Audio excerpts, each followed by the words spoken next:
Hello အားလုံးပဲမင်္ဂလာပါဒီနေ့မှာတော့ခောက်ရံရဲ့တိုးကြံကိုတွားတဲ့ပူတူလေးတစ်ပုတ်တင်ပေးမယ်ပေါ့နော်သူကလူကြီးကိုတယောက်ကို200ပေးရတယ်ကလေးဆိုရင်100ပဲပေးရပါတယ်ရှင်အရန်ကိုမှလှပါတယ်အတွင်းထဲမှာအိမ်လေးရလည်းချစ်စရာကောင်းတယ်လို့ပန်းပင်တွေလည်းလှပါတယ်ရှင်တွားကြည့်တဲ့နေရာလေးတစ်ခုပါပဲ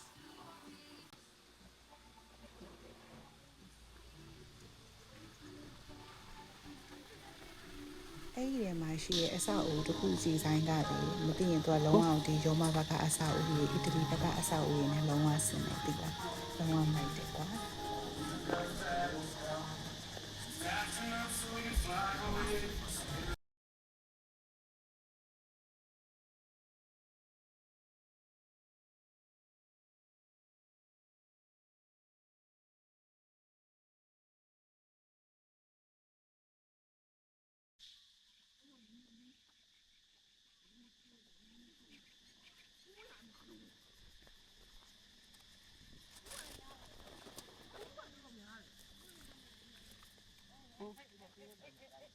တိုးလာမြဲကျွေးပါတော့မယ်ဘဝမှာပထမဆုံးတိုးကိုမြက်ကျွေးရပါတော့သူတို့ထဲမှာလေတိုးရည်လည်းရှိရပြင်တော့မြင်းရည်လည်းရှိရသီလားအကောင်ကတော့အရန်ရောမြောက်ဒါပေမဲ့လာပြီးတော့ဝိုင်းအောင်ပြီးတော့စားတော့ကြတယ်တော်ရည်လည်းအကြီးကြီးရည်နဲ့အရန်ချစ်စရာတော့ကောင်းတယ်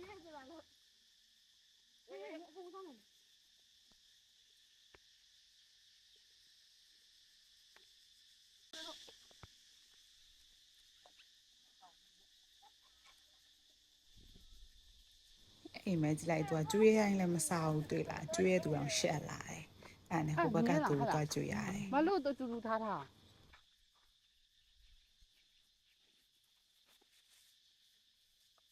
ဆွဲတာအိုင်ဘာမင်းမစား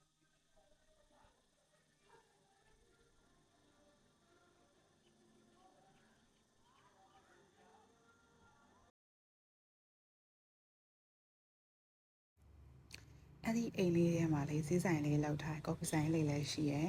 ice cream ဆိုင်လေးလည်းရှိရယ်တော်တော်ချစ်စရာကောင်းတယ်